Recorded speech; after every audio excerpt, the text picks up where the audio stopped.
ముఖ్యమంత్రుల్లోని అపర కుబేరుడైన చంద్రబాబు దేశంలో నెంబర్ 1గా వెలిగిపోతున్నారు. 4 సార్లు ముఖ్యమంత్రి అయిన బాబు తన ఆస్తులను ఏటేటా పెంచుకుంటూ పోతున్నారు. మరోపక్క ఆయన హయాంలో రాష్ట్ర ఖజానా మాత్రం ఖాళీ అయిపోయింది. చంద్రబాబు సీఎంగా ఉన్నప్పుడు ఆయన బొక్కసం కలకల్లాడుతుంటే రాష్ట్ర జీఎస్డీపీ మాత్రం నేలచూపులు చూసింది. ఇది రాజకీయ ప్రత్యర్థులు చేస్తున్న విమర్శ కాదు, గణాంకాలు చెబుతున్న పచ్చి నిజం. నారా చంద్రబాబు నాయుడు ఇప్పుడు నెంబర్ 1. దేశంలో మరే ముఖ్యమంత్రికి దక్కని అరుదైన రికార్డ్ చంద్రబాబు సొంతం చేసుకున్నారు. అయితే ఈ రికార్డ్ ఆంధ్రప్రదేశ్ రాష్ట్రాన్ని పురోగమనంలో నడపడంలోనో లేక సంక్షేమం ద్వారా ప్రజలకు మేలు చేయడంలో గానీ కాదు, తన వ్యక్తిగత ఆస్తి పెంచుకోవడంలో చంద్రబాబు ఈ రికార్డు సృష్టించారు. ఏకంగా 933 కోట్ల రూపాయల ఆస్తితో చంద్రబాబు ఎవరికీ అందనంత ఎత్తుకు ఎదిగిపోయారు. దేశంలోని మిగిలిన ముఖ్యమంత్రులందరి ఆస్తులను కలిపినా చంద్రబాబు ఆస్తులు అంతకంటే చాలా ఎక్కువే. తాను విజనరీ అని తనకు తాను సర్టిఫికెట్ ఇచ్చుకునే చంద్రబాబు తన సొంత ఆస్తి పెంచుకోవడంలో ఖచ్చితంగా విజనరీ అని ఒప్పుకోక తప్పదు. అయితే ఇంతటి విజనరీ ఎందుకు రాష్ట్ర ఆదాయం పెంచలేకపోయాడనేదే ఇప్పుడు అందరి మెదళ్లను తొలుస్తున్న ప్రశ్న. చంద్రబాబు ఎప్పుడు ముఖ్యమంత్రి అయినా రాష్ట్ర ఆదాయం మాత్రం దారుణంగా పడిపోయినట్లు గణాంకాలు చెబుతున్నాయి. చంద్రబాబు అధికారం నుంచి దిగిపోయే సమయంలో 2018-19 ఏడాదికి జీఎస్డీపీ అంటే రాష్ట్ర స్థూల ఉత్పత్తి విలువ 8,73,721 కోట్లుగా ఉంది. ఇక 5 ఏళ్లలో రాష్ట్రాన్ని అభివృద్ధి బాటలో నడిపిన వైఎస్ జగన్ జీఎస్డీపీని 14,39,674 కోట్లకు పెంచారు. అంటే 5 ఏళ్లలో జీఎస్డీపీని దాదాపు రెండింతలు చేసిన ఘనత వైఎస్ జగన్ది. ఇక 2014-19 కాలానికి దేశ జీడీపీలో ఏపీ రాష్ట్ర వాటా కేవలం 4.47% మాత్రమే. కానీ కరోనా కష్టకాలంలోనూ 2019-24 మధ్య వైఎస్ జగన్ ముఖ్యమంత్రిగా ఉన్నప్పుడు జీడీపీలో రాష్ట్ర వాటా 4.82%. అంటే చంద్రబాబు కంటే ఎక్కువ అభివృద్ధి వైఎస్ జగన్ హయాంలోనే జరిగింది. చంద్రబాబు ముఖ్యమంత్రిగా ఉన్న 2014 నుంచి 2019 వరకు రాష్ట్ర ఖజానా దారుణంగా దెబ్బతింది. అయితే ఇదే కాలంలో ముఖ్యమంత్రిగా ఉన్న చంద్రబాబు తన ఆస్తిని ఎన్నో రెట్లు పెంచుకున్నాడు. ఇలా ముఖ్యమంత్రిగా ఉన్నప్పుడే చంద్రబాబు ఆస్తి ఎందుకు పెరుగుతుందనేది $1 మిలియన్ ప్రశ్నగా మిగిలిపోతోంది. చంద్రబాబు ఆస్తుల్లో అత్యంత విలువైనది హెరిటేజ్ కంపెనీ. తాను ఏదో చిన్న పాల వ్యాపారం చేసుకుంటున్నానని చెప్పుకునే చంద్రబాబుకు ఈ కంపెనీ ద్వారానే 764 కోట్ల ఆస్తులు వచ్చాయనేది ఆయన అఫిడవిట్లోనే ఉంది.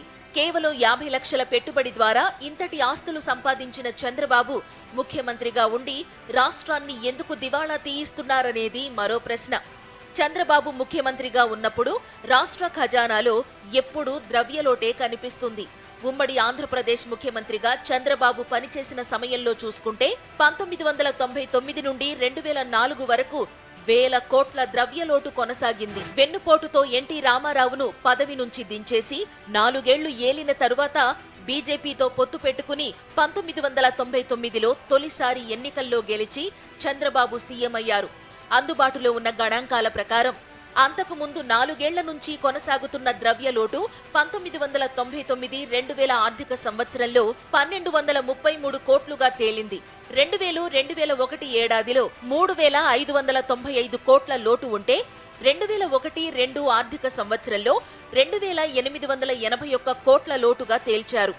ఇక 2002-3 ఏడాదిలో 3,054 కోట్లకు లోటు పెరిగింది. 2003-4 ఏడాదిలో 2,904 కోట్ల లోటు కొనసాగింది. చంద్రబాబు హయాంలో రాష్ట్ర ఆర్థిక స్థితి అధ్వాన్నంగా కొనసాగిందని అంకెలే చెబుతున్నాయి. ఆయన ప్రభుత్వం ప్రవేశపెట్టినవన్నీ లోటు బడ్జెట్లే. జీతాలిచ్చేందుకు అప్పులు తీసుకురావాల్సిన దుస్థితి. ఇక 2004 మేలో అధికారం చేపట్టిన మహానేత వైఎస్ఆర్ తన హయాంలో రాష్ట్ర ఆర్థిక పరిస్థితులను మార్చేశారు. వైఎస్ఆర్ పాలనలో రాష్ట్రం మిగులు బడ్జెట్తో ఖజానా కళకళలాడింది. వైఎస్ఆర్ ముఖ్యమంత్రిగా ఉన్న సమయంలో 2004-5 ఏడాదిలో తొలిసారి ద్రవ్యలోటు తగ్గింది. ఇక తరువాతి సంవత్సరం నుంచి ఏటా మిగులుతోనే కొనసాగింది. 2005-6 ఏడాదిలో 64 కోట్ల మిగులు ఉంటే 2006-7 ఏడాదిలో 2807 కోట్ల మిగులు ఉండగా 2007-8 ఏడాదిలో 159 కోట్ల ద్రవ్య మిగులు కనిపించింది.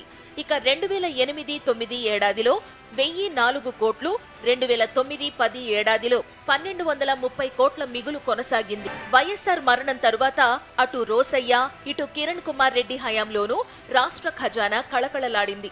అయితే 2014లో మళ్లీ ముఖ్యమంత్రి అయిన స్వయం ప్రకటిత విజనరీ చంద్రబాబు మరోసారి రాష్ట్ర ఖజానాకు చుక్కలు చూపించారు. రాష్ట్రాన్ని అప్పుల పాల్చేశారు. చంద్రబాబు హయాంలో 2014 నుంచి 2019 వరకు 5 ఏళ్లు రాష్ట్ర ఖజానా అప్పులతో నేలచూపులు చూసింది.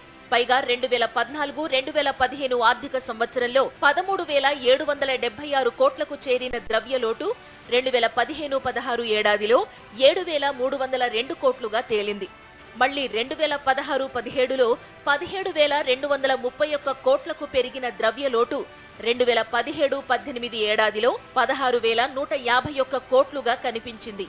అప్పటి ఆయన పాలనలోని చివరి సంవత్సరం 2018-19లో కూడా 13,899 కోట్ల ద్రవ్యలోటు కొనసాగింది. చంద్రబాబు తరువాత 2019లో ముఖ్యమంత్రిగా వచ్చిన వైఎస్ జగన్ రాష్ట్ర ఆర్థిక పరిస్థితులను మళ్లీ గాడిలో పెట్టారు.